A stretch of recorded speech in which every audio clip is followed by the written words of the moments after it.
Hola, bienvenidos a la segunda clase teórica del seminario sobre interfaces sintácticas. Hoy vamos a continuar hablando del componente sintáctico, tal y como lo tienen en el título.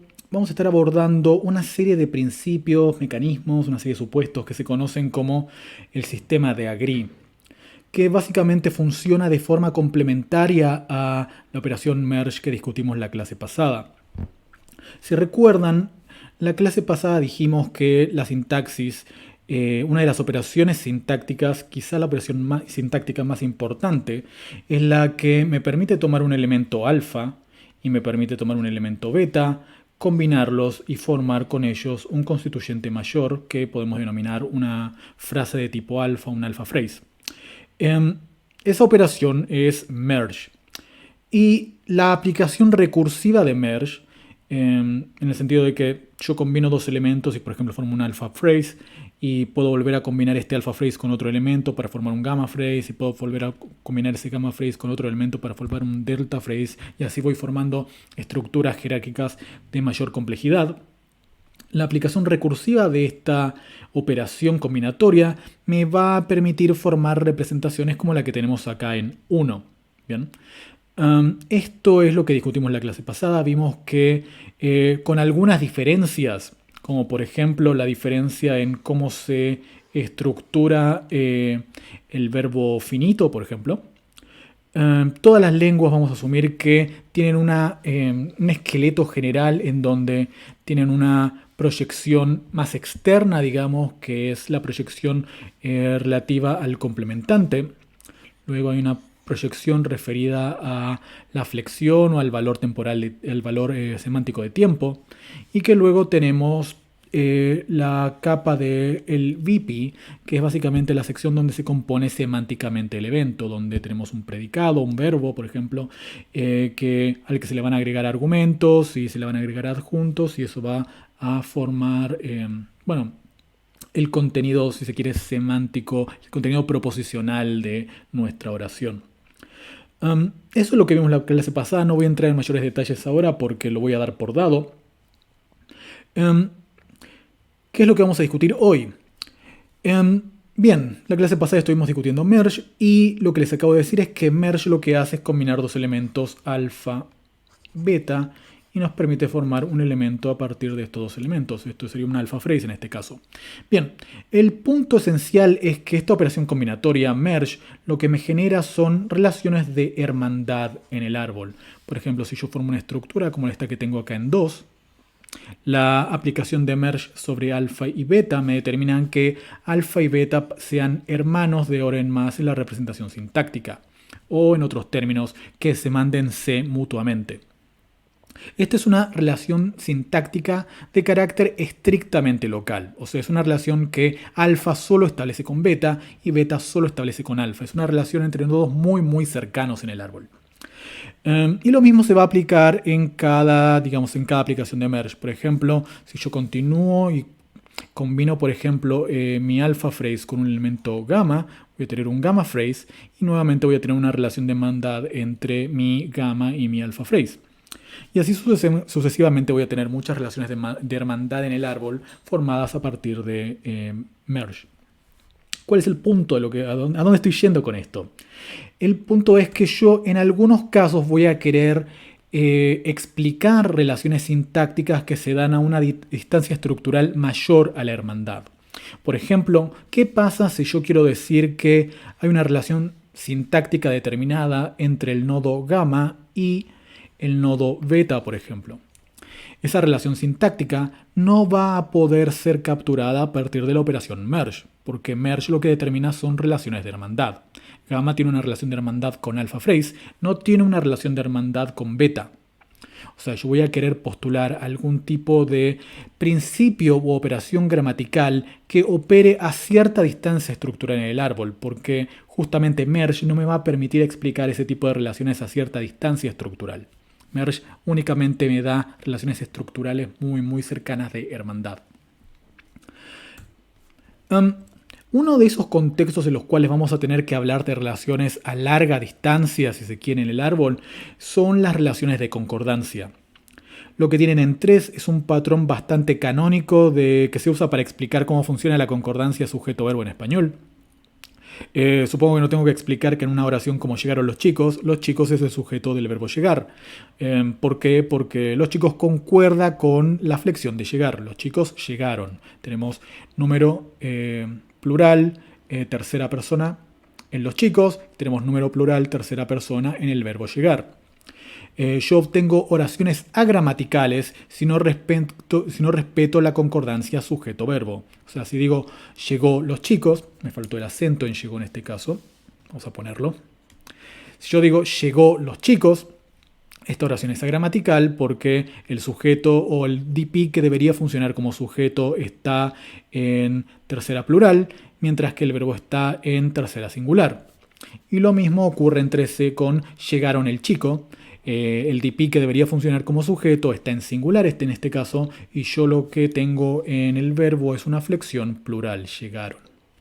O sea que a nivel muy intuitivo yo tengo que decir que tiene que haber una coincidencia entre las propiedades morfológicas de el DP, que funciona como sujeto, y la flexión verbal.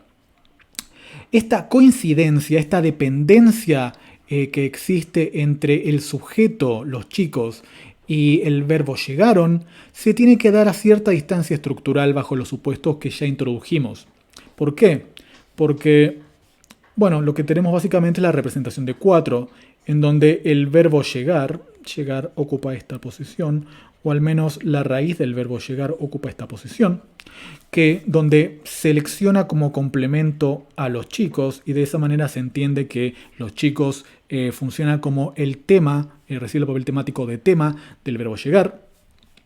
Y lo que sucede luego es, como discutimos en la clase pasada, tenemos movimiento nuclear del verbo léxico a little v, y little v a la flexión, y de esta manera podemos formar llegaron. El punto crucial es que nosotros tenemos una dependencia entre el núcleo T, que se pronuncia Aaron, digamos, y el DP que funciona como sujeto los chicos. No están en relación de hermandad, están en una relación como la que vimos antes que tenían gamma y beta, una relación de dependencia a cierta distancia estructural en el árbol. Yo tengo que, si quiero capturar cómo funciona la concordancia en esta oración, tengo que decir que los rasgos de ese nodo T tienen que concordar o tienen que ser idénticos, los rasgos de persona y de número tienen que ser idénticos entre este nodo T y el nodo DP. ¿Y cómo hago para capturar esa dependencia? Bueno, tengo que proponer alguna operación que relacione al nodo T con el DP que está ahí abajo en la estructura sintáctica. ¿En qué consiste exactamente esta dependencia de coincidencia? Tenemos al menos dos maneras de entenderlo. La primera, la que voy a discutir ahora, es la que no vamos a adoptar, pero es una manera, digamos, correcta, si se quiere, de entender la concordancia.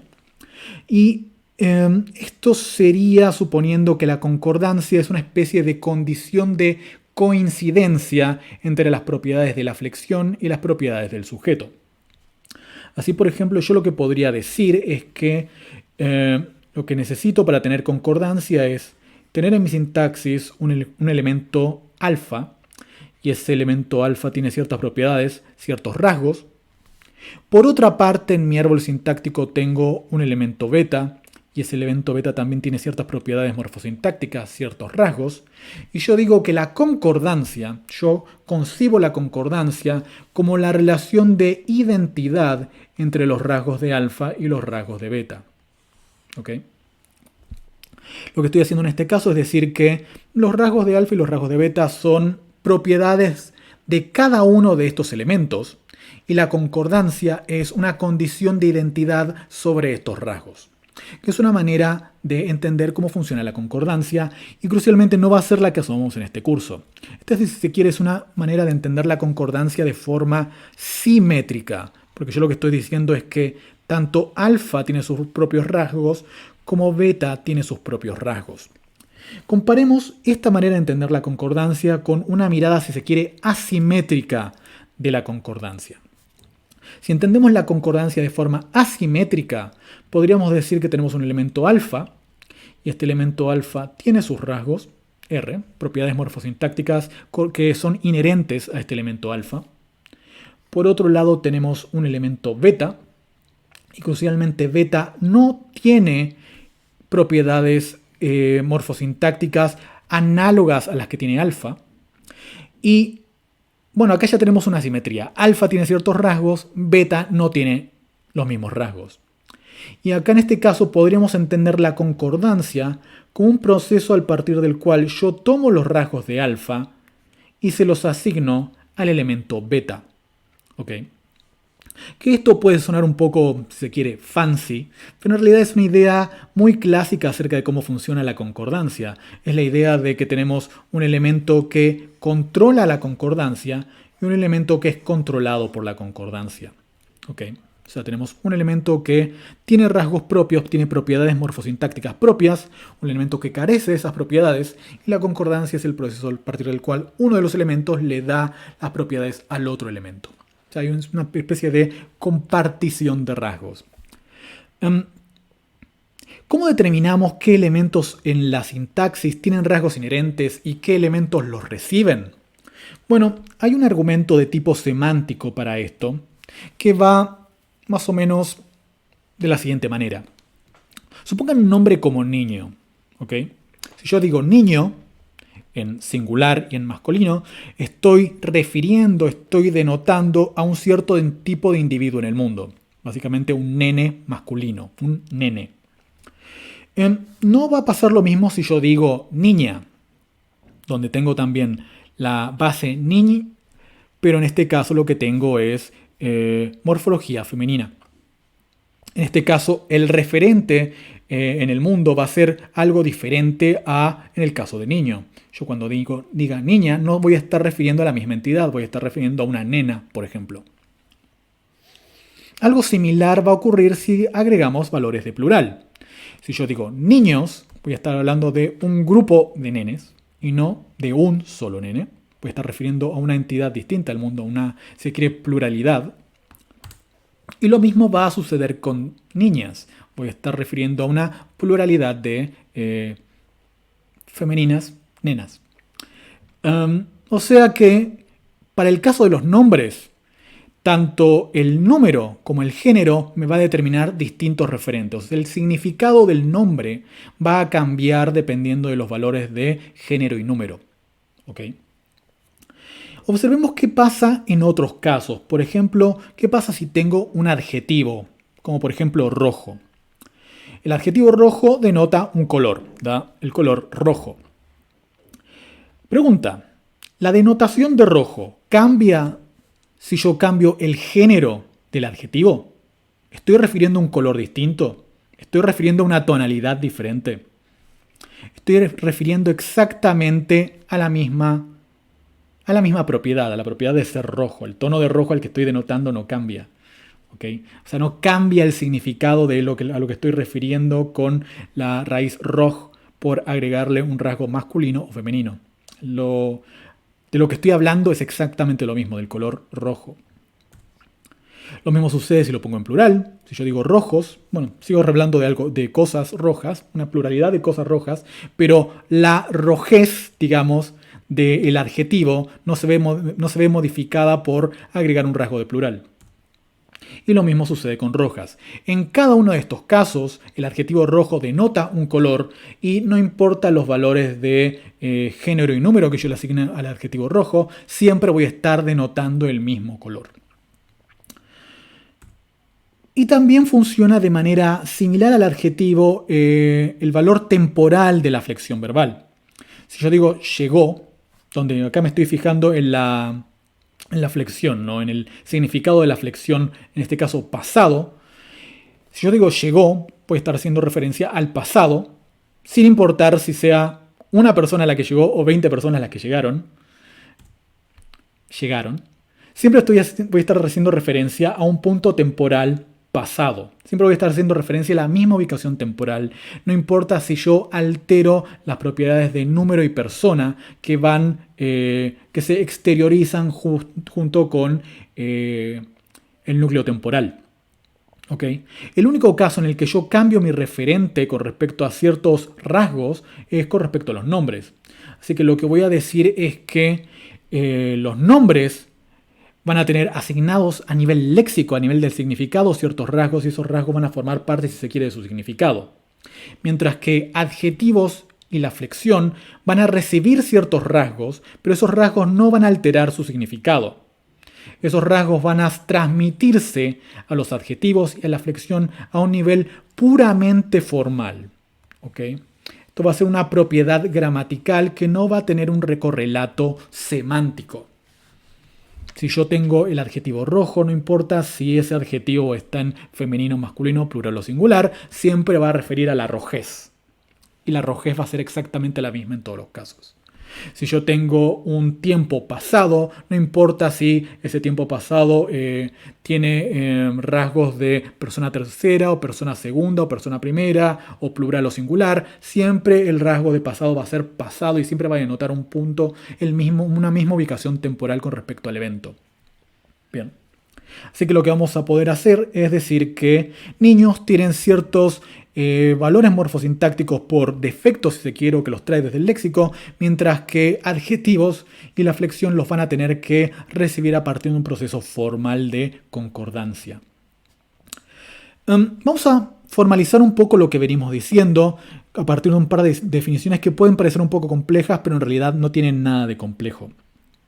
Lo que vamos a decir es que elementos como los nombres van a tener rasgos valuados desde el léxico. ¿Y qué es un rasgo valuado? Básicamente lo que tenemos en 6. Un rasgo valuado es un par ordenado, atributo, valor,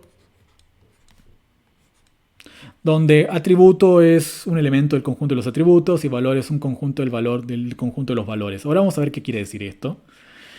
Básicamente la idea es que un rasgo va a ser esto, un par ordenado, una relación entre dos cosas. Ahora vamos a ir a los detalles bien de qué queremos decir con esto. Eso va a ser un rasgo valuado. Por otro lado vamos a tener rasgos no valuados que van a ser parecidos, van a estar formados por un atributo, por un lado, y por otro lado van a estar formados por el conjunto vacío. Y como dice la definición de 7, el conjunto vacío, este elemento que pusimos acá, va a necesitar ser reemplazado por un elemento del conjunto de los valores que, bueno, ya introdujimos antes. O sea, la idea es, vamos a tener en nuestra sintaxis rasgos valuados y rasgos no valuados. Y cuando tengamos un rasgo no valuado, lo que vamos a querer hacer es cambiar este elemento que tenemos acá, el conjunto vacío, por un valor. Lo que vamos a querer hacer es valuar nuestros rasgos. Cada vez que tengamos un rasgo no valuado, lo que nosotros vamos a querer hacer es convertirlo en un rasgo valuado. ¿Ok? ¿Qué significa esto exactamente? Bien, cuando hablemos de atributos, vamos a estar hablando básicamente, y para decirlo de manera muy general, de clases de rasgos. ¿Cuáles son clases de rasgos? Por ejemplo, género, persona, caso, etc. O sea que cuando antes decíamos el conjunto de los atributos, bueno, nos referimos a estas grandes familias de rasgos, ¿no? Tenemos el género que a su vez tiene algunos tipos de género dentro suyo. El género es un tipo de rasgo y dependiendo de esos tipos de rasgos vamos a tener masculino, femenino, neutro, etc. La persona es un tipo de rasgo y dependiendo de este tipo de rasgo persona vamos a tener, bueno, personas, singular, personas, primera, segunda, tercera, por ejemplo. Lo mismo con caso. Tenemos el tipo de rasgo caso y vamos a tener, dependiendo de este tipo de rasgo caso, algunos valores de caso que van a ser nominativo, acusativo, genitivo, etc. Bien. Y acá ya spoileé un poco lo que quería decir con los valores. ¿Okay? Los valores justamente van a ser aquellas cosas que dependan de cada una de estas clases de rasgos. De manera tal que yo voy a tener rasgos como los que tengo en 10. Estos van a ser rasgos valuados. Un rasgo valuado va a ser, por ejemplo, género femenino. Esta parte de género va a ser el atributo. La parte donde tenemos femenino, esto va a ser el valor de ese atributo. Número plural. Número va a ser el atributo. Plural va a ser el valor. Noten que plural es una de las opciones que tenemos para este atributo en particular. Por ejemplo, una alternativa sería tener singular. También vamos a tener el atributo caso, que va a tener asociado también un valor, en este caso que va a ser nominativo, y esta es solamente una de las opciones porque también podríamos pensar que tenemos un caso acusativo o un caso genitivo, ya saben. ¿Qué es lo que es un rasgo no evaluado? Un rasgo no evaluado es aquel caso en el cual tenemos un elemento en nuestra sintaxis, un nodo en nuestra sintaxis, que tiene la capacidad de portar género, o sea que tiene que expresar género, pero no tiene ningún valor de género asociado todavía. Un rasgo no evaluado puede ser de género, puede ser de número, puede ser de caso. O sea, podemos tener un elemento en nuestra sintaxis que ingrese a la sintaxis y tenga la propiedad de portar género, pero no tenga un valor de género. Vamos a tener elementos en nuestra sintaxis que tengan la propiedad de expresar número, pero no tengan un valor de número. Vamos a tener en nuestra sintaxis elementos que tengan la posibilidad de exhibir un valor de caso, pero que no tengan todavía un valor de caso.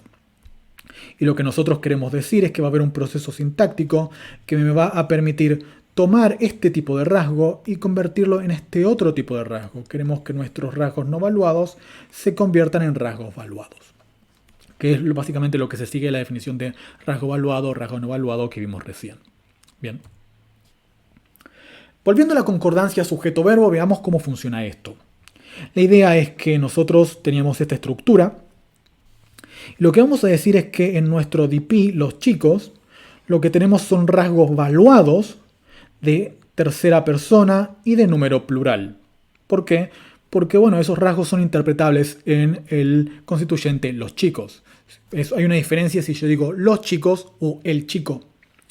Y hay una diferencia, bueno, en este caso no puedo hacer el cambio de paradigma por primera o segunda, porque, bueno, por obvias razones. Pero en este caso también tenemos que ser tercera persona, es una propiedad inherente del DP los chicos. No puede ser que el DP los chicos sea primera. ¿Ok? Y por otro lado yo tengo el núcleo T acá arriba. Y crucialmente el núcleo T va a tener la posibilidad de expresar valores de persona y va a tener la posibilidad de expresar valores de número, pero no va a tener ningún valor asociado a su rasgo de persona ni ningún valor asociado a su rasgo de número. ¿Ok?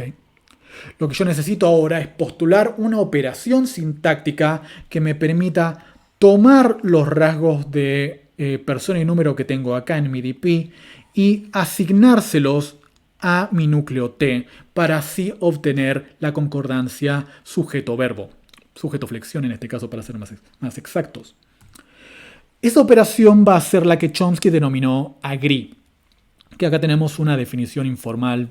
Pueden ver en los escritos de Chomsky para una aproximación un poco más detallada. Pero esto va a funcionar perfectamente. Agree. Dado un objeto sintáctico alfa, vamos a llamarlo un proof o una sonda en español, que tiene un rasgo no evaluado, llamémosle atributo 1, nada. Busque un objeto sintáctico beta, vamos a llamar a este segundo objeto sintáctico un goal o una meta. Y esta meta, este goal, tiene que estar en el dominio de mando C de alfa. Y este elemento beta tiene que tener un rasgo, una versión valuada del rasgo que alfa tiene sin valuar. O sea, si alfa tiene un rasgo atributo 1, nada, beta tiene que tener un rasgo atributo 1, valor 1, por ejemplo. Y lo que vamos a hacer una vez que encontremos un elemento beta que tenga un rasgo evaluado de este rasgo que le falta, de este valor que le falta a alfa, lo que vamos a hacer es tomar el valor que tenga este rasgo de beta y copiárselo a alfa. ¿Ok? Eso es todo lo que es la operación de agree por ahora. Básicamente lo que estamos postulando es que agree funciona como un proceso de búsqueda y esto es lo que refiere la palabra proof o la palabra sonda que se utiliza para designar el elemento que tiene rasgos no evaluados. La idea es la siguiente, lo voy a poner acá arriba. Supongan que tienen el elemento T y este elemento T tiene justamente un rasgo at nada. Luego tenemos el resto de la estructura, bla, bla, bla, muchos nodos. Lo que va a hacer justamente este nodo es como una especie de submarino, empezar a explorar los elementos que están en su dominio de mando C, inspeccionando cada uno de ellos, yendo cada vez más profundo en su exploración, buscando algún elemento que tenga el rasgo este at que le está faltando a t. ¿Okay? Esa es la idea de sonda, la idea de probe. Que hay una búsqueda que se da de arriba hacia abajo en el árbol desde la posición donde está el elemento que necesita evaluar sus rasgos. ¿Okay? Van a ver que esto va más allá de una metáfora. Realmente esto forma parte de la definición de Agree y esta idea de que hay una búsqueda que se hace nodo por nodo, de arriba hacia abajo, hace predicciones específicas en el modelo de Agree. Pero ya vamos a llegar a eso. Bien. Veamos cómo funciona Agree en la representación que tenemos recién. Acá, bueno, los rasgos ya están valuados, pero la idea es que cuando a t le faltan los rasgos, lo que va a hacer es buscar en el dominio de su complemento a ver si, por ejemplo, este elemento tiene un rasgo que le permita evaluar sus rasgos. Si ese elemento no lo tiene, va a seguir buscando y va a evaluar este elemento, luego va a evaluar este elemento, luego va a evaluar este elemento. Y en su proceso de búsqueda eventualmente va a llegar hasta encontrar un elemento que tenga los rasgos de persona y número que necesita para, bueno, evaluar sus rasgos. En esta estructura va a encontrar al DP los chicos y va a tomar justamente sus rasgos de persona tercera, número plural. Y de esa manera es como vamos a poder establecer concordancia en el modelo de Agree. ¿Está bien?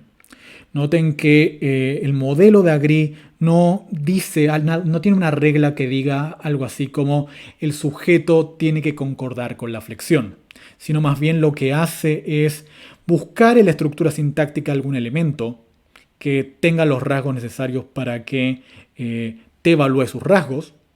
Y el primer elemento que encuentre la estructura va a ser el elemento que establezca la relación de concordancia con t y que por definición entonces se va a convertir en el sujeto de esta oración. Recuerden que en español la definición de sujeto, la definición que se utiliza para el sujeto en español es aquel elemento que concuerda con el verbo. Y en este caso vemos que lo que hace el modelo de Agree es determinar cuál es ese constituyente que justamente concuerda con el verbo. Lo hace a partir de la necesidad de evaluar los rasgos del nodo t a partir del elemento estructuralmente más cercano al nodo t, el primero que se encuentre en el camino de esta búsqueda. Bien. La operación de Agree no solamente se utiliza para explicar cómo funciona la concordancia, sino que se extiende a otros dominios también. Y crucialmente se utiliza para explicar una cierta correlación que se observa entre el movimiento y las relaciones de concordancia. Que llegado el momento tal vez podamos ver algunos ejemplos. Por ahora tomen mi palabra con respecto a esto. La idea entonces es que el movimiento sintáctico va a depender de la aplicación de la operación Agree, más o menos en los términos que tenemos acá descritos en 14. ¿Qué dice 14? Dice que XP puede moverse a la posición de especificador del núcleo I si solo si el núcleo I y XP establecen una relación de Agree. O sea que yo voy a poder mover un constituyente hasta cierta posición siempre y cuando este constituyente establezca relación de Agree con, bueno, la posición a la que yo quiero mover. La intuición que queremos capturar con esto es que el movimiento no se da digamos, de una forma completamente libre, de una forma completamente irrestricta, sino que lo que observamos es que, por ejemplo, si tenemos un determinado constituyente que necesita un especificador, o sea, si nosotros necesitamos poner un especificador en una determinada posición sintáctica, necesitamos poner un constituyente en una determinada posición sintáctica, en una determinada posición de especificador. En muchos casos no va a ser cualquier constituyente el que pongamos ahí. Va a tener que ser un constituyente que, por ejemplo, sea un nominal, o algún constituyente que tenga alguna propiedad concreta. ¿Okay? ¿Cómo determinamos entonces, cómo filtramos cuál va a ser este constituyente que se puede mover ahí? Bueno, aplicando Agree, lo que vamos a decir es que el núcleo necesita un constituyente en su posición de especificador con un cierto rasgo. Entonces lo que va a hacer ese elemento va a ser buscar en su dominio de mando C al elemento más cercano que tenga el rasgo correspondiente para que se mueva a su posición de especificador. ¿Okay? No es exactamente el mismo proceso que se da con la concordancia sujeto-verbo, donde podemos ver que hay una concordancia, pero sí es el mismo proceso de búsqueda en un sentido bastante abstracto. En ambos casos, yo necesito buscar en la estructura sintáctica algún elemento que tenga una cierta propiedad, un cierto rasgo, y una vez que lo encuentro, voy a operar con él. Esa es la idea de Agree. Esa es la idea básica de Agree, la idea de búsqueda, la idea de voy a buscar un elemento en particular, y una vez que lo tengo, o concuerdo con él, o lo muevo, o en realidad las dos cosas, como sucede en los casos de movimiento. No en todos los casos la concordancia va a ir de la mano del movimiento. Esto es algo que de alguna manera se decía en los modelos, el modelo del 80, por ejemplo, donde toda relación de concordancia se daba en posición de especificador núcleo. Y por tanto, para que hubiera concordancia, nosotros teníamos que mover un constituyente a la posición de especificador del núcleo en cuestión. Eso no sucede hoy en día. Hay bastante evidencia que muestra que la concordancia a veces se puede dar sin que haya movimiento. O sea, antes dijimos que el movimiento requiere concordancia, pero esto no significa que la concordancia requiera movimiento. Yo puedo tener concordancia entre dos elementos sin necesidad de que el elemento se mueva en la posición de especificador de uno de los elementos que entra en la relación de concordancia. Como por ejemplo, como vimos con la oración llegaron los chicos. En llegaron los chicos tengo el núcleo T, llegaron, y tengo los chicos que está abajo en la estructura. No necesito necesariamente mover los chicos a la posición de especificador de T para tener concordancia. Puedo tener la concordancia con el sujeto, digamos, al final de la oración. Puedo, por supuesto, también mover el constituyente de los chicos y ponerlo en la posición de especificador de T y decir los chicos llegaron. Lo que me implica que yo necesito tener algún tipo de instrucción en la sintaxis, algún tipo de pauta que le indique al núcleo T cuándo atraer al elemento con el que establece agree a su posición de especificador y cuándo no hacerlo. Necesito un switch de on y off para el movimiento en una determinada operación de agree. Y bueno, esto va a ser en definitiva un rasgo bastante arbitrario. Es un rasgo que básicamente captura el hecho de que tengas movimiento o no tengas movimiento. Y ese rasgo, esa propiedad que va a tener el núcleo, es lo que se denomina generalmente IPP. ¿Está bien? ¿Por qué IPP? Porque, bueno, en realidad la historia de este término no viene a caso porque lo que significa IPP no explica bien lo que hace. Así que vamos a dejarlo por ahora en IPP. IPP es una propiedad que van a tener ciertos núcleos, que básicamente es lo que dice 15. IPP es una propiedad que va a tener el núcleo que dice, che, necesitas un especificador. O sea que si estableces agree con algún elemento, tráelo a la posición de especificador porque necesitas un especificador. Estructuralmente necesitas un especificador. Vemos cómo funciona esto.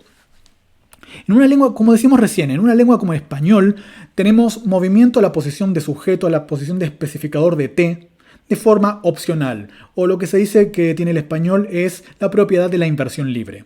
O sea, podemos tener las oraciones tanto de 16 como de 16A, y de 16B. Podemos decir tanto llegó Cosmo, donde el sujeto Cosmo permanece en su posición de complemento de B, abajo en la estructura. O sea, habíamos dicho que esto era algo así, donde tenemos B y acá abajo estaría Cosmo. Esto es 16A. Y tenemos la opción de 16B, donde tenemos Cosmo en posición preverbal y luego tenemos, el verbo en T. O sea que lo que tenemos en este caso es T. En la posición de especificador de T tenemos Cosmo. Tenemos el resto de la estructura y lo que tenemos es que Cosmo se movió desde la posición de ahí abajo hasta la posición de especificador de T. ¿Por qué se movió Cosmo en este caso? Lisa y llanamente porque en este caso el núcleo T tiene este rasgo, esta propiedad EPP. Si T tiene la propiedad EPP, T mueve el elemento con el que concuerda a su posición de especificador. Así de arbitrario, así de... es simplemente un rasgo para capturar el hecho de si hay movimiento o no. Es una cuestión puramente mecánica para dar cuenta de, en este caso tenemos movimiento, en este caso no tenemos movimiento. Okay. En algunas lenguas la cosa no va a funcionar así. O sea, en español tenemos la posibilidad de tener núcleo T con el rasgo IPP y sin el rasgo IPP. Pero en otras lenguas, como por ejemplo en inglés, los sujetos son siempre preverbales.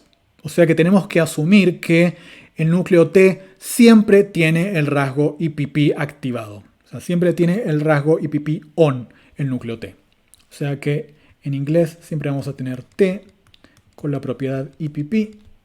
Y lo que va a hacer el inglés siempre es tomar el elemento de la posición de acá abajo con la que establece concordancia y moverlo a la posición de especificador de t, como sucede en 17b. O sea, yo no puedo decir en inglés la oración de 17a, will come Cosmo, a pesar de que esta posición de complemento del verbo come es donde se genera Cosmo. Yo no puedo tener ese orden de palabras porque mi núcleo T, mi auxiliar will, necesita que yo le ponga algo adelante en su posición de especificador. Necesita eso porque tiene un núcleo, un rasgo IPP, que es justamente lo que satisfago cuando yo tengo el movimiento desde la posición de complemento del verbo a la posición de especificador de T. Yo muevo el elemento con el que concuerda will a la posición de especificador de will y de esa manera satisfago y hago feliz al núcleo IPP y la oración es aceptable, es gramatical en inglés. Bien. Eso no quiere decir que todos los rasgos, eso no quiere decir que todos los núcleos que producen movimiento en español tengan un rasgo IPP opcional. Hay algunos núcleos que producen movimiento dentro de la gramática de español que, bueno, siempre van a producir movimiento. Que si no producen movimiento con el elemento con el que establecen agree, entonces tenemos una oración agramatical. Que es justamente lo que sucede con, por ejemplo, el movimiento de las frases interrogativas. Consideren los ejemplos de 18. Tenemos 18a, compraste un libro. Un libro es el objeto directo del verbo comprar y sabemos que los objetos directos, bueno, se generan en la posición de complemento del verbo.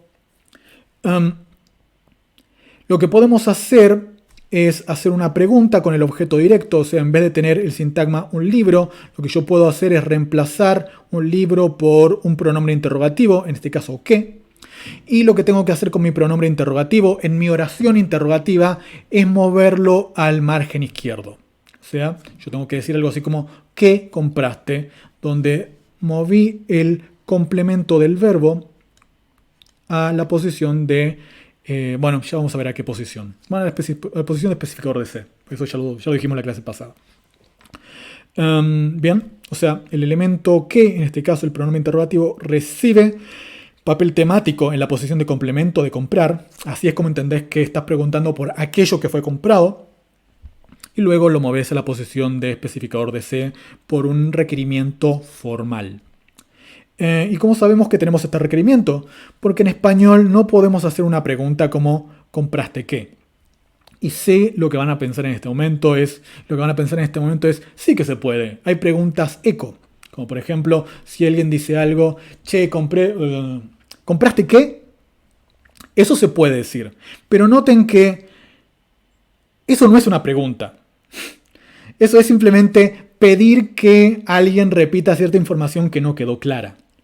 Básicamente, las preguntas eco y las preguntas reales difieren en todo aspecto. Difieren a nivel prosódico, porque una cosa es decir ¿qué compraste? Y otra cosa es decir ¿compraste qué? Difieren a nivel sintáctico, porque en la oración de 18b lo que tenemos es el elemento interrogativo en el principio. En la pregunta eco lo que tenemos es el elemento interrogativo en su posición in situ. Y difieren a nivel pragmático. ¿Por qué? Porque supongan que ustedes vuelven del supermercado, que alguien vuelve del supermercado y ustedes quieren saber qué compró esa persona. O sea, llega la persona y dice, fue al supermercado. Ah, ¿compraste qué?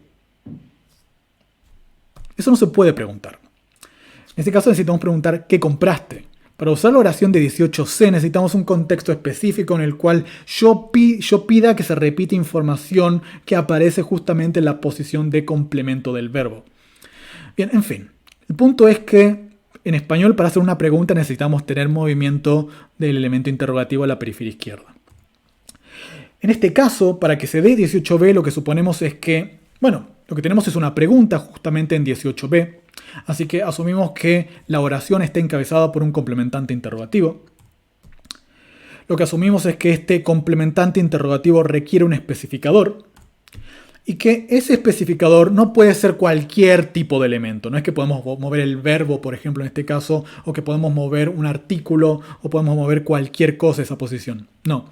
Lo que necesita el complementante interrogativo es alojar en su posición de especificador un elemento que sea justamente un elemento interrogativo. Por ejemplo, un pronombre interrogativo o una frase interrogativa del tipo ¿qué compraste?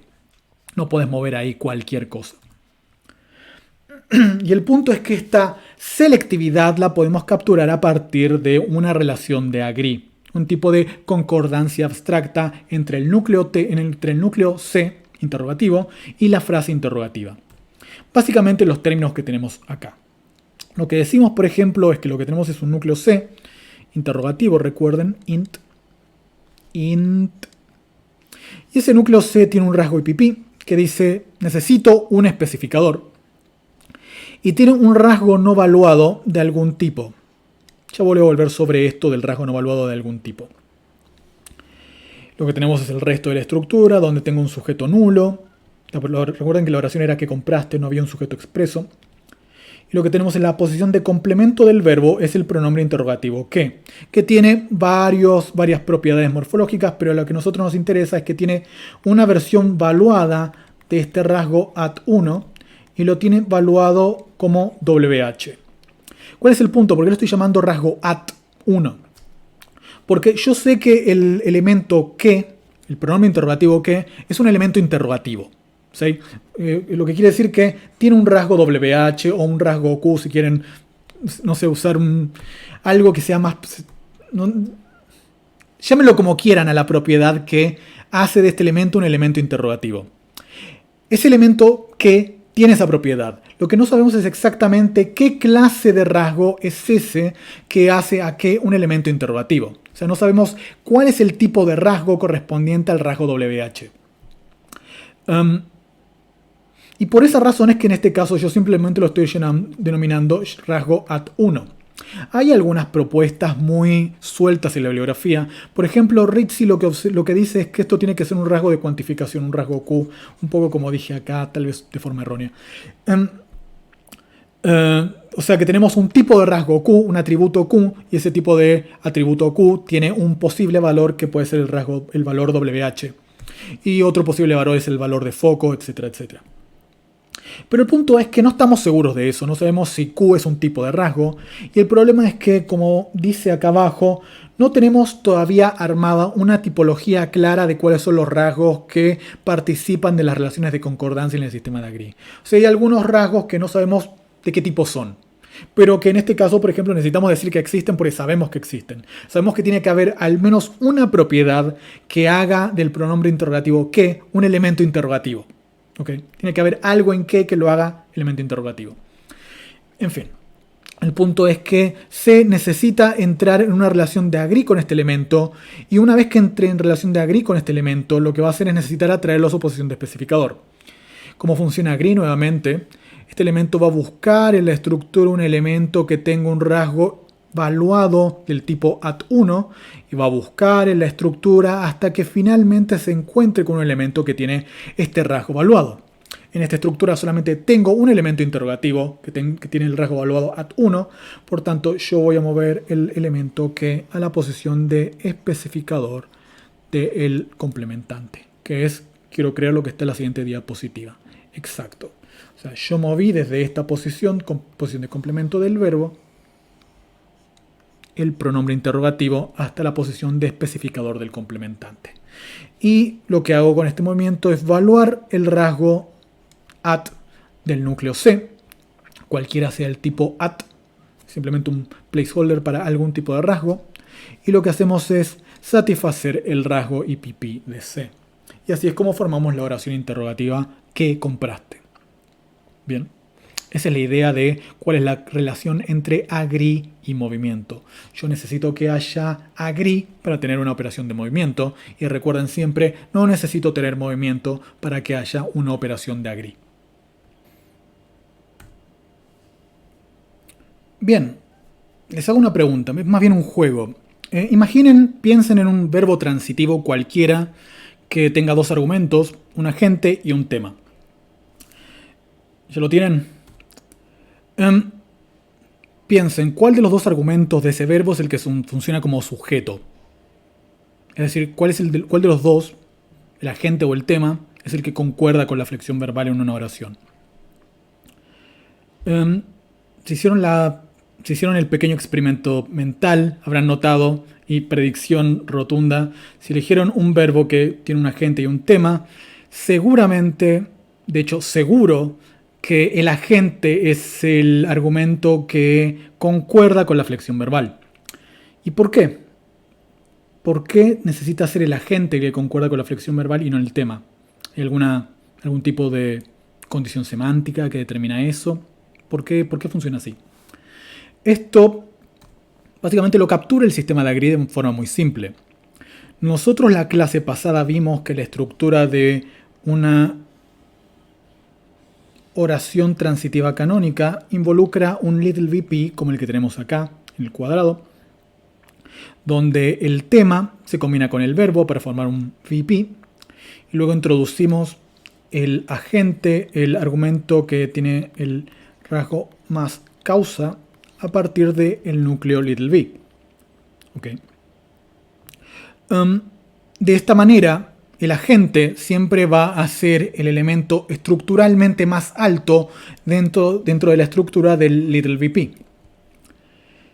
Crucialmente, la concordancia sujeto-verbo se determina en términos de localidad, como no dijimos hasta ahora, pero en cierta manera sí lo dijimos. Porque ¿qué fue exactamente lo que dijimos? Dijimos que si mi núcleo T tiene rasgos, algo que necesito decir antes es que voy a empezar a utilizar la letra griega phi como abreviación de plural y número, y a veces esto va a incluir también género. De hecho, a estos tres rasgos a veces también se incluye en esta denominación al caso. Básicamente estos rasgos se abrevian hablando de phi. A veces hay gente que habla de phi features o de rasgos phi, y a lo que se están refiriendo justamente a estos rasgos que tenemos acá. Persona, no sé por qué puse plural. Persona, número, género y caso. Está bien. Bien. Entonces, si tenemos un rasgo T que necesita rasgo phi, crucialmente persona y número, este núcleo T va a buscar en la estructura algún elemento que tenga estos rasgos. Crucialmente, el elemento con el que siempre se va a topar primero es con el VP que ocupe la posición de especificador del little VP. ¿Por qué? Porque esa es la posición donde se... Lo dije mal. El elemento con el que se va a topar siempre va a ser con el elemento que se interprete como agente. ¿Por qué? Porque este va a ser el VP que ocupe la posición más externa en la estructura y sea estructuralmente que está más cercano a T. Va a ser con el que primero se encuentre cuando empieza a buscar un elemento con el cual concordar. Y como ya dijimos, opcionalmente lo va a traer a su posición de especificador y así vamos a tener la oración sujeto-verbo-objeto que es canónica en español. Pero bueno, por esa razón es que los agentes tienden a ser sujetos, porque los agentes son el elemento más externo en la estructura del little VP y por tanto el elemento más accesible para la concordancia con T. O sea, no es una cuestión estrictamente semántica, sino que es una cuestión estructural. Y nuevamente no necesitamos decir nada especial con respecto a por qué los agentes funcionan típicamente como sujetos, porque el sistema de Agree, con los supuestos que ya venimos introduciendo independientemente, captura eso. Bien.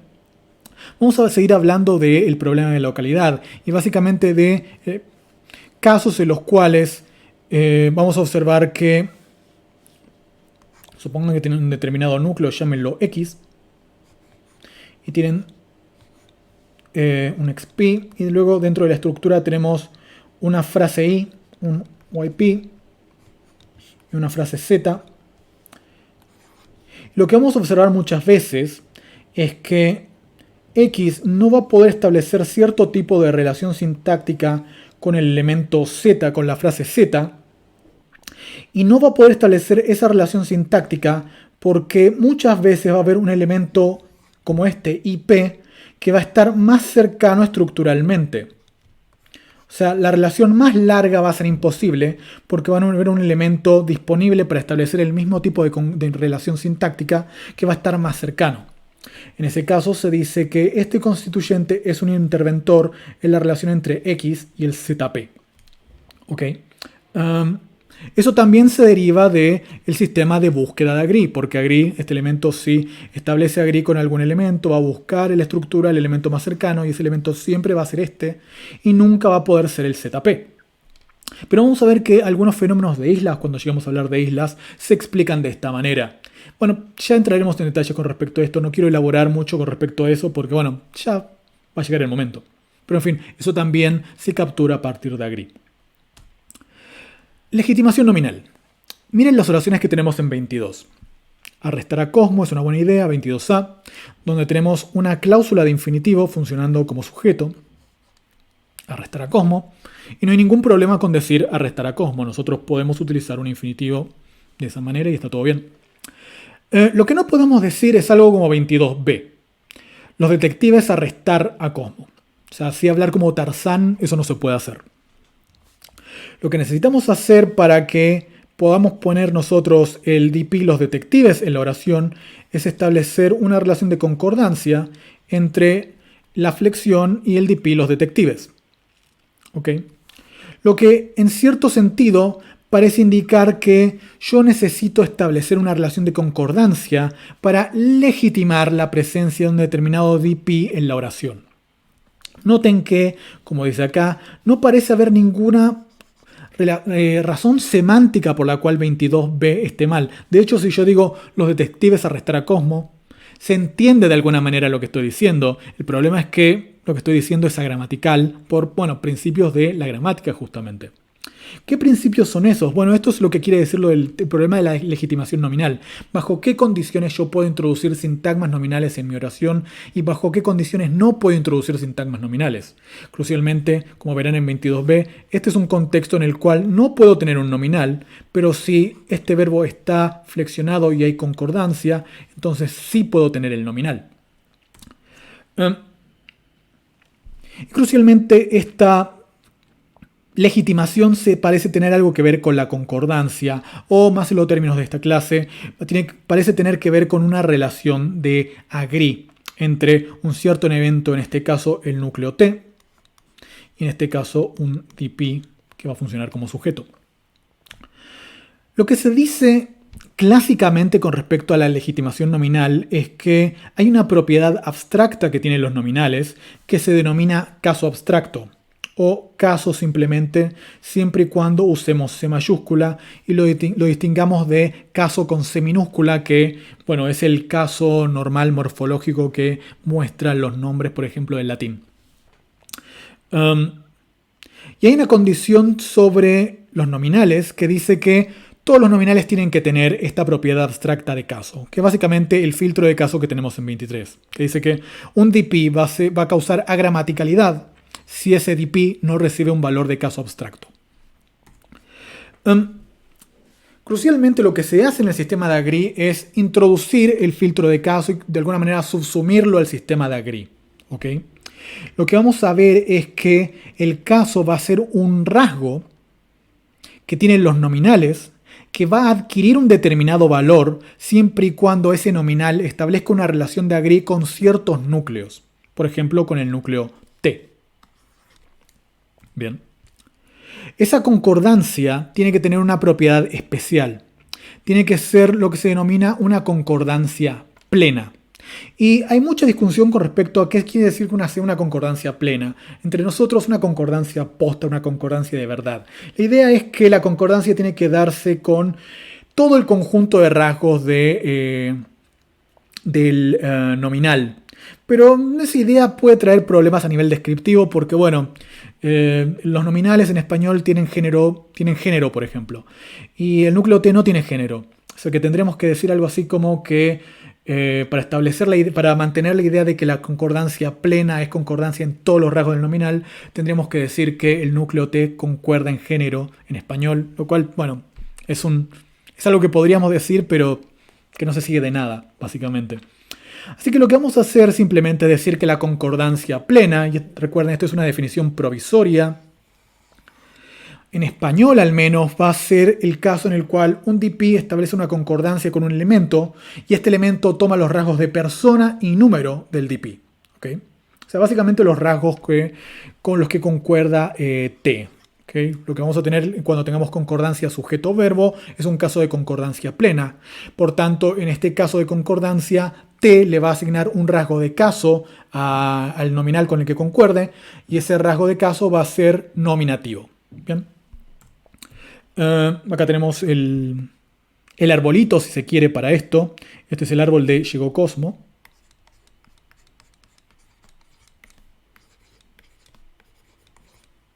Y me equivoco porque acá tenemos un rasgo IPP, lo que nos va a forzar a tener un sujeto preverbal. Bueno, en fin, veamos cómo funciona. Cosmo tiene rasgos de persona tercera, número singular, y crucialmente tiene un rasgo no valuado de caso. O sea, Cosmo, el DP Cosmo, como DP tiene la posibilidad de tener caso. Que eso es justamente lo que denota el hecho de que tenga un rasgo de caso no valuado. Y va a necesitar evaluarlo en el transcurso de la derivación. A su vez, más arriba de la estructura tenemos el nodo T, que va a tener un rasgo no valuado de persona, un rasgo no valuado de número, y va a tener la propiedad IPP. Voy a pasar a la siguiente diapositiva, porque supongo que en la siguiente diapositiva... Bueno, vamos por partes. Entonces lo que va a hacer T es buscar en la estructura algún elemento que tenga rasgos valuados de persona y número, y va a encontrar justamente al DP Cosmo. Lo que va a suceder a continuación entonces es que T va a evaluar sus rasgos con tercera, el rasgo de persona, y el rasgo de número con plural, y a raíz del rasgo EPP va a traer al elemento Cosmo que estaba en esta posición hacia su posición de especificador. Ya que Cosmo valuó los rasgos de T, los rasgos de persona y número, o sea, tenemos un caso de concordancia plena, lo que va a hacer T a cambio es decir, qué buena persona que sos, Cosmo, te quiero dar las gracias dándote un rasgo de caso nominativo para que estés contento y feliz. Entonces, Cosmo va a recibir un valor de nominativo para su rasgo de caso, y de esta manera vamos a tener todos nuestros elementos en nuestra representación sintáctica con rasgos valuados, y de esa manera vamos a tener la oración Cosmo llegó, que es una oración gramatical en español. Bien. Ahora hay un pequeño problemín. Si nosotros vamos a asumir el filtro de caso, tenemos que explicar de alguna manera cómo se asigna caso a un objeto directo, por ejemplo. En el modelo GB en los años 80 básicamente se decía que el caso se asignaba por rección. Lo que en términos actuales básicamente quiere decir que si el verbo saludar selecciona un complemento, el verbo saludar le asigna caso acusativo, o AC, como lo vamos a abreviar de ahora en más, a su complemento Cosmo. Eliana saludó a Cosmo, Cosmo recibe caso acusativo, y eso lo podemos ver en la marcación diferencial de objeto acusativo que tenemos ahí, A, en español. Bien, pero ya no estamos en la era GB. Lo que estamos asumiendo ahora es que el caso se asigna a través de una relación de agree. Y bueno, esto puede resultar problemático o puede no gustarles mucho, y hay mucha gente que lo discute, mucha gente que dice que los casos se asignan de otra manera, pero esto es básicamente el estándar si vamos a seguir con el modelo de agree más tradicional. Y la idea va a ser que bajo el modelo de agree nosotros vamos a tener que decir que el objeto directo, el complemento de B, entra en alguna relación de concordancia con un elemento. ¿Para qué? Para que este elemento le asigne el rasgo acusativo a partir de concordancia, tal y como sucede con el sujeto. ¿Y cuál va a ser ese elemento? Ese elemento que le va a asignar el caso acusativo a través de concordancia va a ser el núcleo que introdujimos en la clase pasada, little b. O sea que la idea es que cuando nosotros tengamos una oración como Eliana saludó a Cosmo, bueno, ya saben que el verbo saludar se introduce en esta posición. El verbo saludar selecciona a Cosmo como su complemento y le asigna un rol temático de tema o paciente. Y tenemos acá el DP Cosmo, que tiene un rasgo de persona tercera, un rasgo de número singular, y crucialmente le falta caso. Y por otro lado vamos a tener el núcleo little b, que eventualmente va a introducir un argumento acá, que va a ser una especie de causativo con respecto a esta estructura. Pero no vamos a eso todavía. Antes de que introduzcamos el argumento externo, se dice, tenemos que evaluar los rasgos de este little b. Y este little b crucialmente tiene un rasgo de persona sin evaluar y un rasgo de números sin evaluar. Entonces lo que va a suceder es que little b va a establecer una relación de concordancia con el elemento en su dominio, en el dominio de su complemento, en su dominio de mando C, perdón, que tenga estos rasgos. Y ese elemento va a ser Cosmo. O sea, este rasgo de tercera persona se va a volver persona tercera. El rasgo de número acá se va a volver singular. Y este muchacho de acá va a recibir caso acusativo. Y vamos a tener Cosmo con caso acusativo. Y ahí es donde emerge esta que es marca de caso acusativo. Bien. Esta concordancia, crucialmente, sobre todo en oraciones transitivas en español, es una concordancia encubierta, una concordancia abstracta que no se pronuncia. Sin embargo, vamos a encontrar algunos casos a través de las lenguas de verbos que realizan la concordancia del objeto. O sea, hay muchas lenguas que tienen justamente concordancia de objeto, y esto lo vamos a utilizar como evidencia de que little b efectivamente establece una relación de concordancia con el objeto del verbo, con el objeto directo. Y lo que vamos a decir es que va a haber ciertas lenguas, como por ejemplo el español, en donde la concordancia de objeto no se pronuncie, y va a haber lenguas como el gumawana, en donde la concordancia con el objeto sí se va a pronunciar. Como pueden ver acá, lo que tenemos es una lengua de orden sujeto, objeto, verbo. Y lo que tenemos es un verbo que tiene dos patrones de concordancia. Uno que está marcado como sujeto, sujeto tercera singular, que refiere al sujeto hombre. Y otra marca de concordancia, que acá le ponemos objeto en la glosa, que es tercera plural, que apunta al nominal plural, mujeres, mujer plural. ¿Ok? Así es como tenemos la oración, el hombre llama a las mujeres. Y nuevamente acá lo que tenemos es la realización de esa marca de concordancia tercera plural, que nosotros asumimos es la manifestación del núcleo little b en el gumawana. De la misma manera, vamos a tener que asumir que todos los DPs, todos los nominales, en cualquier contexto que aparezcan en una oración gramatical, reciben caso.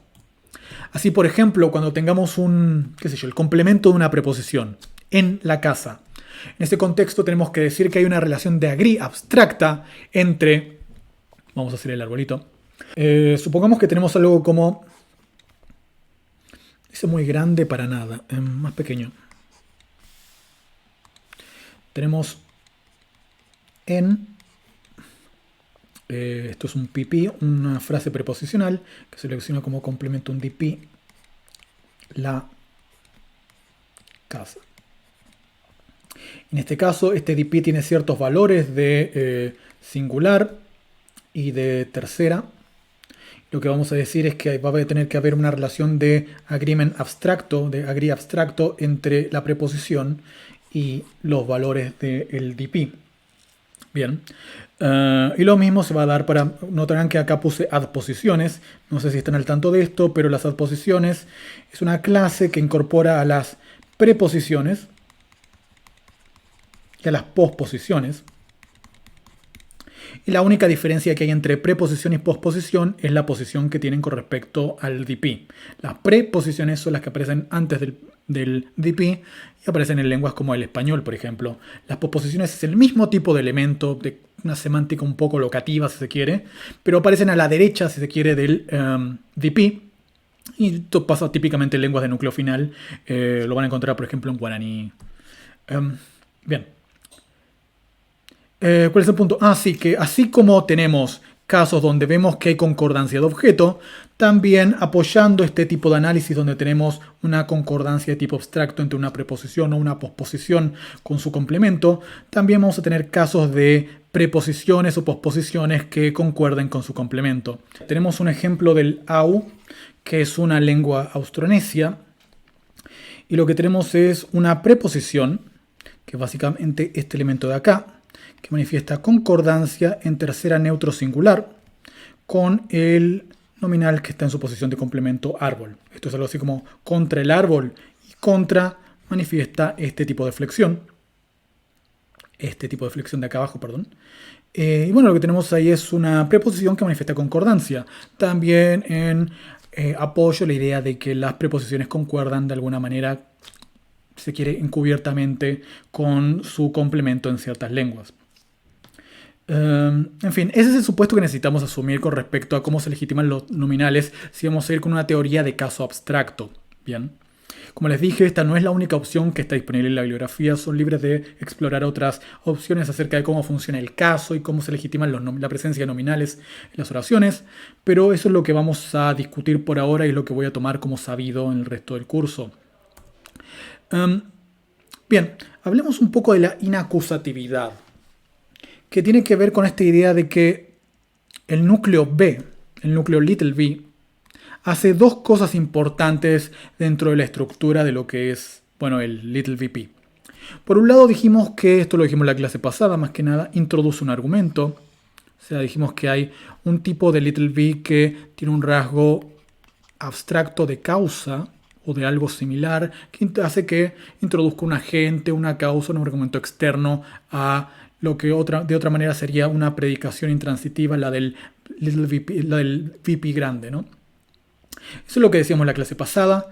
Y lo que estamos diciendo ahora es que asigna caso acusativo. O sea, este little vp hace un montón de cosas.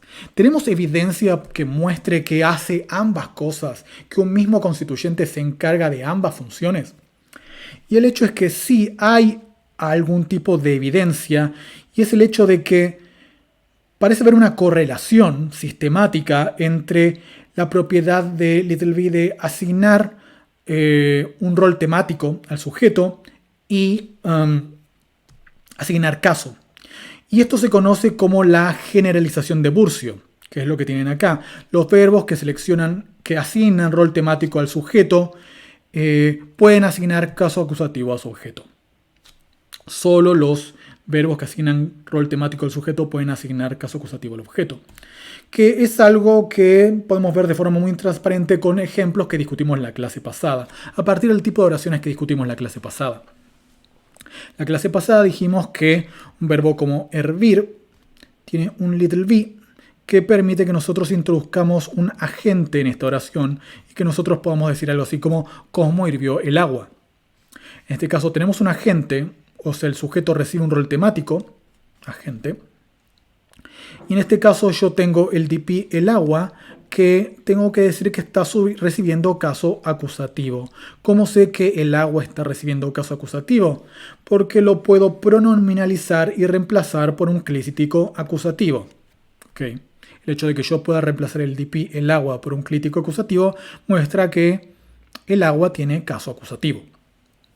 Sin embargo, si tengo una oración intransitiva con el little b no causativo, el que no introduce un argumento externo, no introduce un sujeto, o que, por decirlo de otra manera, no asigna un rol temático a su sujeto, en ese caso el verbo hervir no puede asignar caso acusativo. Si yo digo el agua hirvió sola, con la interpretación anticausativa de esta oración, el agua hirvió por sí misma, si se quiere, con esa interpretación yo no puedo decir la hirvió sola, entendiendo la como el agua, ¿no? Y ojo con confundir esta oración con la oración donde yo en este caso lo que tengo es el sujeto pro sin pronunciar en esta, en esta posición. O no confundan esa oración con una oración donde tienen un sujeto nulo. Esta oración que estamos probando acá es una oración donde el agua hirvió por sí misma, el agua hirvió sola y el agua es la. La hirvió sola. Eso no se puede decir, por tanto no podemos tomar el DP, el agua que aparece en este contexto, como un elemento que tiene caso acusativo. Lo que muestra que la generalización de Burcio está lo correcto. Si el verbo no asigna un rol temático al argumento externo, no selecciona un argumento externo, no asigna un rol temático para el sujeto, entonces yo no puedo tener asignación de caso acusativo. Esta generalización funciona bastante bien, sobre todo para lenguas romances, pero si se ponen a mirar con cuidado, por ejemplo en lenguas como el hindi, van a encontrar contraejemplos. De todas maneras lo tomamos como una generalización que hay que explicar de alguna manera, al menos para las lenguas romances. Bien, y como verán, little b tiene una función bastante importante a la hora de explicar a dar cuenta de las oraciones inacusativas como esta que tenemos acá. Bueno, eso ya lo habíamos dicho en la clase pasada de alguna manera. Veamos entonces caso más donde LittleV cumple una función bastante destacada, si se quiere, en explicar la forma de la oración. Y esto va a ser en el caso de la pasiva analítica, que bueno, tienen un ejemplo en la oración de 33. Ellos fueron arrestados. Bien. Para que quede bien claro cuál es el rol de LittleV, vamos a ir paso por paso en la derivación.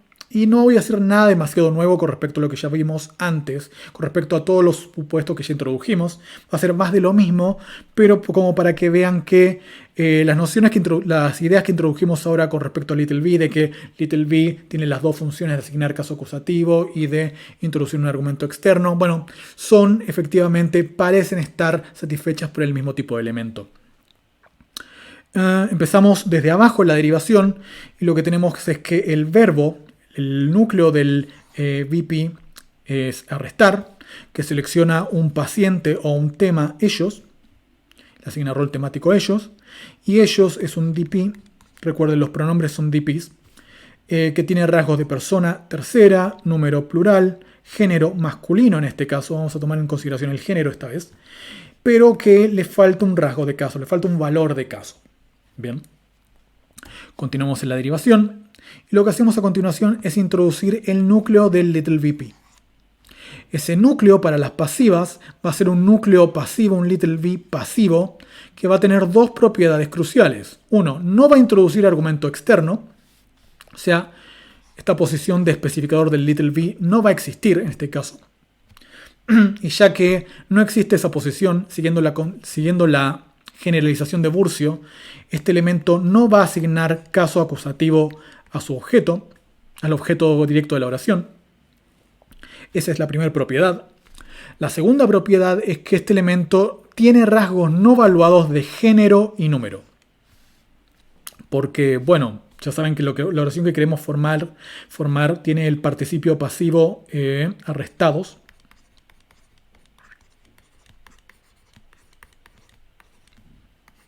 Donde crucialmente esto tiene información de número y género. Número plural, género masculino en este caso. Bien, entonces lo que vamos a hacer en primer lugar es aplicar agree para tratar de evaluar los rasgos de este núcleo. Este núcleo va a buscar en el dominio de su complemento, esto ya deben estar cansados de que repita esto, va a buscar un elemento que tenga valores para los rasgos de número y de género y va a encontrar al DP ellos, que tiene rasgos de número y género, número plural, género masculino. Este elemento va a tomar esos rasgos y bueno, así es como vamos a terminar con la forma 2. ¿Okay? Pero noten que los rasgos que evalúa 2 son de número y de género. Lo que quiere decir que este núcleo no le va a poder asignar caso acusativo a este elemento. Bueno, ya lo habíamos dicho de la mano de la generalización de Burcio, pero también dijimos que los elementos que asignan caso son aquellos que establecen una concordancia plena. Y la concordancia plena dijimos que es de persona y de número. En este caso no tenemos concordancia de persona, así que no hay asignación de caso. Continuemos. Tenemos por ahora esta estructura.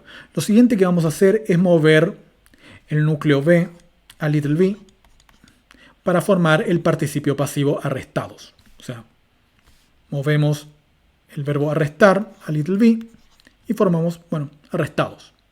Y es lo único que vamos a hacer en este paso. A partir de ahora voy a empezar a omitir los rasgos de este elemento porque ya están satisfechos, el elemento ya está formado y no los voy a volver a tocar. Por ahora tenemos este LittleVP, arrestados ellos. En el siguiente paso voy a insertar el núcleo T que va a seleccionar como complemento al LittleVP. El núcleo T va a tener, como siempre, rasgos de persona sin evaluar, rasgos de número sin evaluar y va a tener la propiedad IPP, lo que indica que en algún momento esto va a tener un especificador. Y lo que va a necesitar hacer es, ya se lo deben saber de memoria, buscar en el dominio de complemento algún elemento que tenga rasgos de persona y número. El elemento que tiene rasgos de persona y número es el complemento del verbo, el DP ellos, tiene rasgos de persona tercera, número plural. Lo que yo voy a hacer entonces es mover ese constituyente a la posición de especificador de T. El núcleo T va a evaluar sus rasgos de persona y número y va a satisfacer su rasgo IPP a partir del movimiento de ellos a esta posición. Crucialmente, ya que no voy a tener movimiento de little v a T, porque básicamente little v ya es una palabra formada entera, o sea, no necesita moverse para formar una palabra más grande. Lo que voy a hacer es en esta posición insertar un auxiliar, y ese auxiliar va a ser el verbo ser, que sumado a los rasgos de persona y número, tercera plural, y sumado al rasgo más pasado que acá estoy omitiendo, me va a dar la forma fueron. ¿Y qué me falta decir? Que a partir de la concordancia, a partir de la relación de agree entre ellos y T, T le va a asignar caso nominativo a ellos. Y así es como formamos la oración ellos fueron arrestados. Bien, paso a paso, todo lo más explícito posible, dentro de lo que es, dentro de todo, una derivación bastante aceptable de lo que es la pasiva en español. Hay, por supuesto, detalles en los que podríamos entrar en mayor profundidad. Hay otras versiones del análisis de la pasiva que, por ejemplo, insertan el auxiliar en otra posición. Y gente que, por ejemplo, al núcleo little v lo separa en otros elementos para, por ejemplo, dar cuenta del valor aspectual del morfema del participio pasivo, etcétera, etcétera. Pero este es un análisis bastante decente para lo que queremos decir acá. ¿Ok? Siempre tengan en consideración que lo que yo les estoy presentando es una versión de las ideas y siempre lo que lean va a ser una versión de cómo se analizan las cosas. Siempre vamos a estar discutiendo hipótesis. Esas hipótesis pueden ser mejoradas a partir de análisis superadores. No, mi objetivo acá no es venderles la teoría terminada y cerrada, sino una versión con la que ustedes puedan seguir avanzando por su cuenta. Continuemos. Creo que esto es lo último que vamos a discutir hoy, la condición de actividad, que es otra función que tiene el caso en los nominales, de acuerdo con Chomsky. La idea de Chomsky es que un determinado sintagma nominal, un DP, va a estar activo para entrar en relaciones sintácticas siempre y cuando tenga un rasgo de caso sin valuar. O sea, el elemento va a estar activo si tiene un rasgo de caso no valuado. Y la condición de actividad a nivel más general, más allá del rasgo de caso, se postula como en 40. Un proof alfa que busca valores para sus rasgos puede establecer agree únicamente con un elemento beta que porte los rasgos necesarios. Bueno, esta parte ya la saben.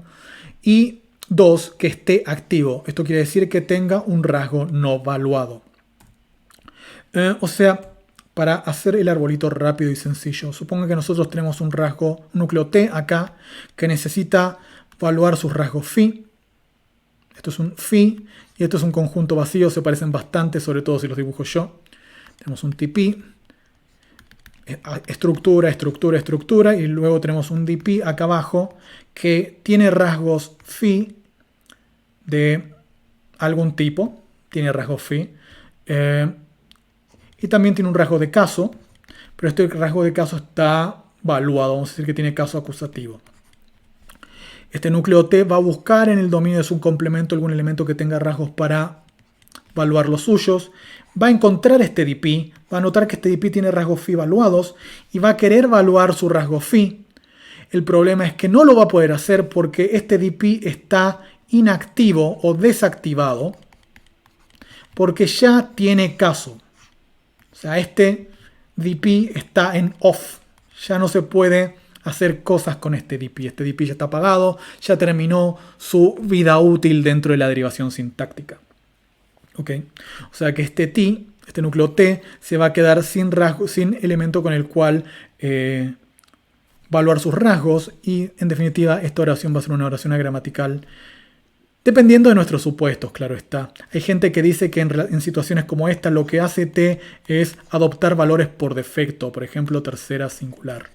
Que si lo piensan un poco es algo que podríamos decir para ciertas instancias de C en español. Pero bueno, tal vez más adelante podamos discutir esos casos. No importa en este momento. La razón real por la cual se postula la condición de actividad es para explicar por qué un mismo núcleo, un mismo DP, no puede concordar con dos núcleos T en la misma oración. O sea, esta oración en inglés es agramatical. Yo no puedo decir they seem that came early, donde yo lo que tengo es un sujeto they que en esta posición, esto es they, que no se note, un núcleo they que concuerda con este núcleo T en esta posición y luego se mueve a esta posición para intentar concordar con este. Eso no se puede hacer. Básicamente porque se supone que este núcleo T le asigna caso nominativo a they en esta posición y por tanto they ya no puede ser atraído por el núcleo T que está en esta posición porque este they ya está desactivado y por eso yo no lo podría mover a esta posición de acá. Bien. Eso es lo que se intenta decir con la condición de actividad. Se intenta explicar casos de esta construcción, este tipo de restricción se llama hyperracing. Se intenta decir que el hyperracing no es aceptable. Pero vamos a ver un caso del portugués de Brasil en donde construcciones como esta, de hecho, parecen darse, lo que en principio sería un contraejemplo a la condición de actividad tal y como la postulamos acá. Pero como vamos a ver, este es un contraejemplo aparente, al menos si seguimos el análisis del señor que describe el patrón, que es Ferreira, Marcelo Ferreira. Veamos cuál es el fenómeno del portugués de Brasil y con eso ya cerramos la clase de hoy. Bien, primer cosa que tienen que notar del portugués de Brasil, el portugués de Brasil rechaza los sujetos nulos referenciales, no puedes tener sujetos tácitos referenciales. O sea, los puede tener con verbos meteorológicos, como por ejemplo, está lloviendo, está perfecto dicho en portugués de Brasil. Noten que acá no hace falta meter un elemento de tipo expletivo para satisfacer el IPP de este núcleo T.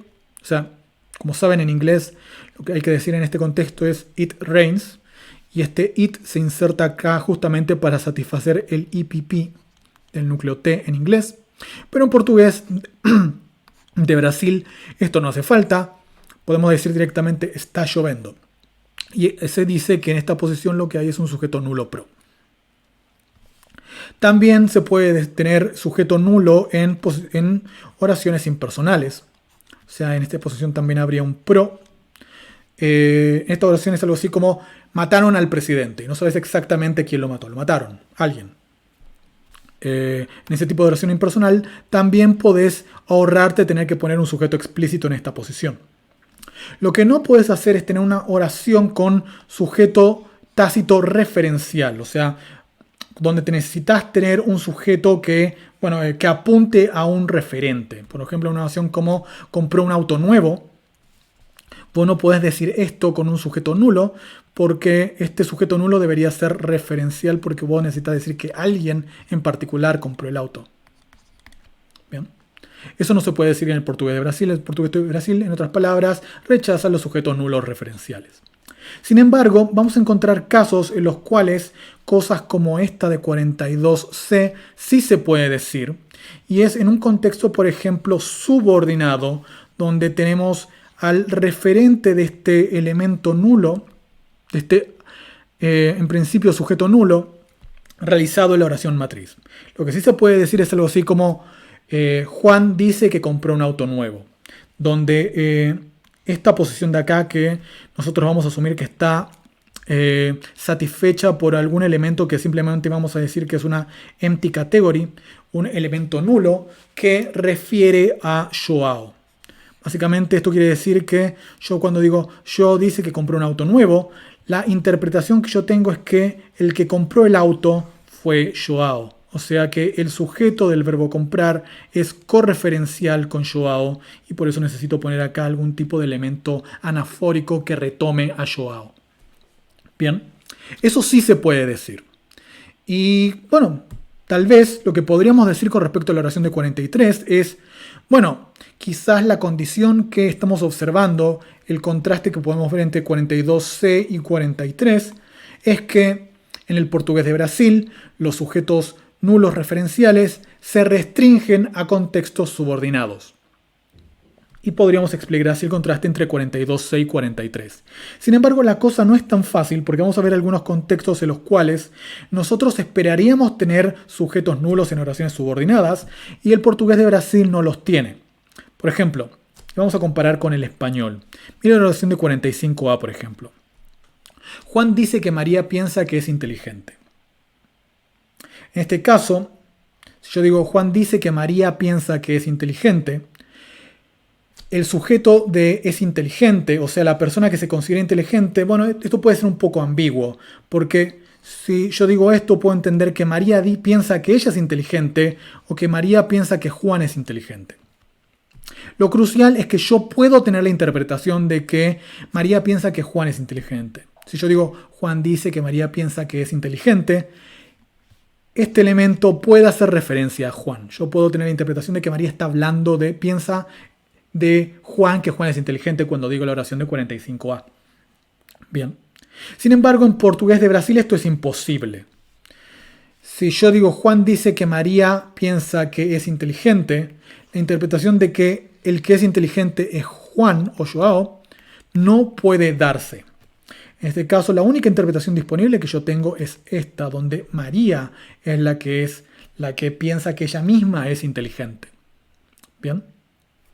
Esto es una simetría sospechosa, ya que el español es una lengua de sujeto nulo que se comporta como una lengua de sujeto nulo muy prototípica, y esperaríamos que si este elemento nulo que tenemos acá fuera un sujeto nulo, un pro, debería comportarse de la misma manera el portugués de Brasil, y no lo está haciendo.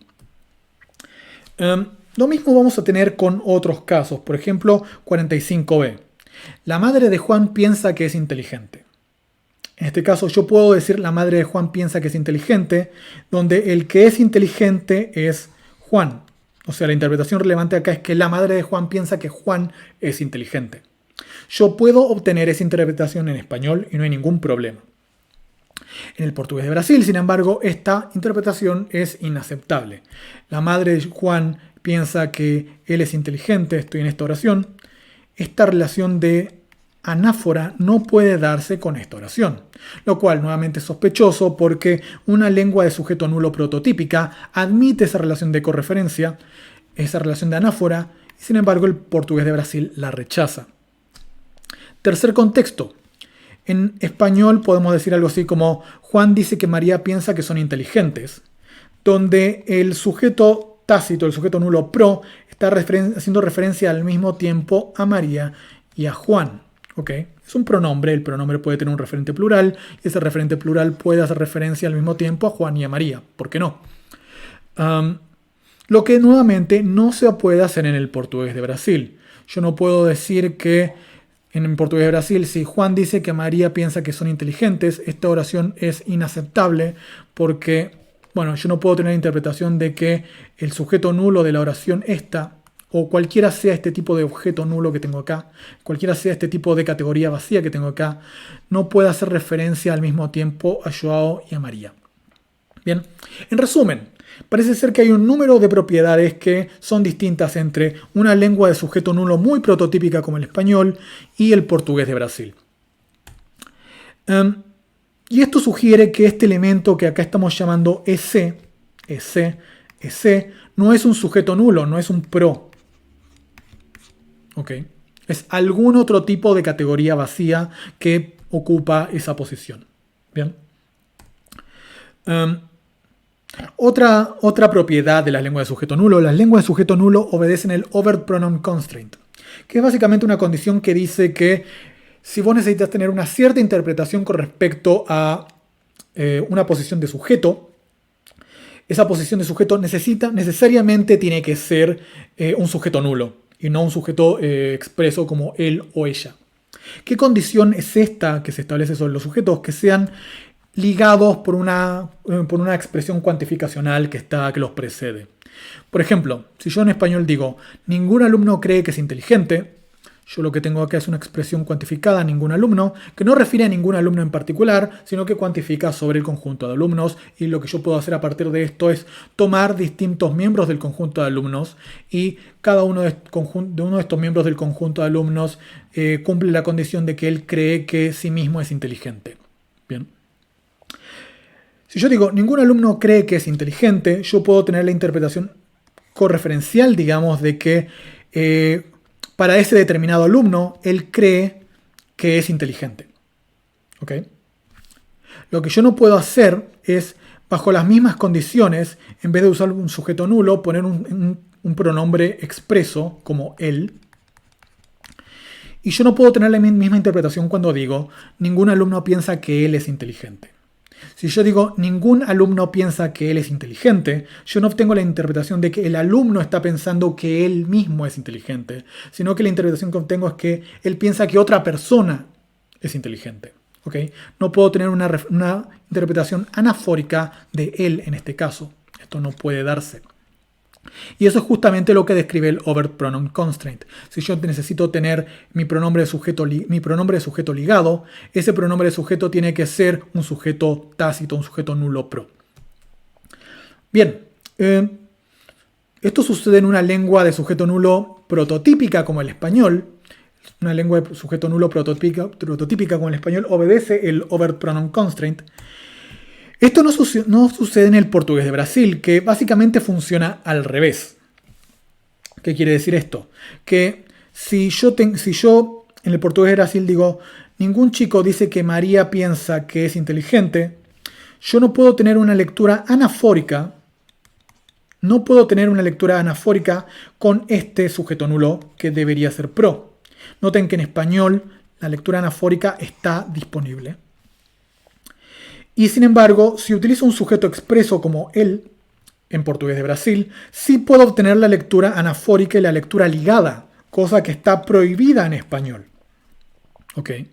Lo que me parece indicar que en portugués de Brasil yo no tengo un sujeto nulo pro disponible para esta posición, porque de otra manera, si hubiera un sujeto nulo disponible para esta posición, si yo en esta posición pudiera poner un pro, si yo acá pudiera poner un pro de verdad, esta oración debería estar sujeta al overt pronoun constraint. Esto nuevamente demuestra que cualquiera sea la naturaleza de este elemento silente que tengo en esta posición, cualquiera sea las propiedades de ese elemento no es un pro. ¿Ok? Y esto es justamente lo que concluye Ferreira a partir de la evidencia que vimos antes y de otros datos, que lo que tenemos en la posición de sujeto de esta subordinada no es un pro, no es un sujeto nulo, sino que lo que tenemos es una huella de movimiento. Lo que dice Ferreira que está pasando es que lo que tenemos es el sujeto de la subordinada acá, Joao, se escribe así, Joao, que establece una relación de concordancia con T, en esta posición, y luego se mueve a la oración matriz para establecer otra relación de concordancia con T. Básicamente lo que habíamos dicho que en inglés no se podía hacer. O sea que el portugués de Brasil parece estar violando la condición de actividad que introdujimos previamente, porque Joao está concordando con dos núcleos T en la misma estructura, y Joao debería estar recibiendo caso dos veces. Debería estar recibiendo caso acá, una primera instancia de caso nominativo, y debería estar recibiendo caso nominativo en esta segunda posición. Y lo que nosotros ya dijimos es que una vez que vos recibís caso, ya está, quedaste apagado y no podés seguir operando sintácticamente con respecto a otros núcleos que necesiten evaluar sus propios rasgos. Estás apagado y estás off para cualquier tipo de relación sintáctica. Y bueno, el portugués de Brasil parece estar violando esta condición. Ahora, lo que dice Ferreira es que esta violación no es tal. Lo que dice Ferreira es que lo que está pasando realmente es que los núcleos T del portugués de Brasil muchas veces no logran asignar caso nominativo porque no establecen concordancia plena. Recordarán que dijimos que la concordancia plena era aquel caso de concordancia en donde se evaluaban los rasgos de persona y de número. Y que bajo estas condiciones, si se evaluaban los dos rasgos, entonces el núcleo T, por ejemplo, podía asignar caso, ya sea, bueno, si estamos hablando de T, caso nominativo. Y lo que dice Ferreira es que esto no pasa en el portugués de Brasil, básicamente que este núcleo T, el núcleo T de la subordinada, no está asignando caso nominativo, porque lo que sucede en el portugués de Brasil es que hay un proceso de empobrecimiento morfológico que se está aplicando sobre la morfología flexiva de los verbos en el portugués de Brasil. Y si uno ve estudios diacrónicos, va a observar que esto es, bueno, totalmente cierto. Las oposiciones morfológicas a nivel de la flexión verbal están desapareciendo en el portugués de Brasil. Y miren, esto lo podemos ver en el paradigma que tenemos acá con el verbo falar. Antiguamente, en el portugués de Brasil antiguo, digamos, teníamos claras distinciones morfológicas y la conjugación, si se quiere, el verbo falar era falo, falas, fala, falamos, falais, falam. En el portugués de Brasil actual, bueno, las oposiciones que vemos en este primer paradigma medio que están desapareciendo en este caso, porque la segunda y tercera del singular ambas son fala, bueno, la primera del plural también es fala, la segunda y tercera del plural son idénticas, son falam. Bueno, el punto es que notarán que las distinciones morfológicas están desapareciendo, y esto se relaciona con una pérdida de rasgos morfosintácticos en T. La idea es que en algunos casos va a haber algunos núcleos T que no van a tener o rasgo de persona o rasgo de número y no van a poder establecer concordancia plena con el sujeto que valúa alguno de sus rasgos. Por tanto, no van a poder asignar caso nominativo. Y de esa manera, si los núcleos T del portugués de Brasil no siempre están obligados a asignar caso nominativo, explicamos que este sujeto de acá pueda cambiar de posición y moverse a esta otra posición, estableciendo en cada caso concordancia con el núcleo T de la subordinada y con el núcleo T de la oración matriz. ¿Ok? O sea, no estamos violando nada porque lo que estamos teniendo es concordancia no plena, muy similar a la que ejemplificamos con el caso de el participio, por ejemplo, en el caso de la pasiva, donde primero establecíamos una concordancia con el núcleo little b para formar dos, y luego seguíamos moviendo el DP para concordar con el núcleo T y ahí recibir caso nominativo. Acá estaría pasando lo mismo. Acá estaríamos estableciendo algún tipo de concordancia defectiva que no asigna caso y el elemento continúa estando activo para moverse a la oración matriz y ahí sí recibir caso de parte del T matriz.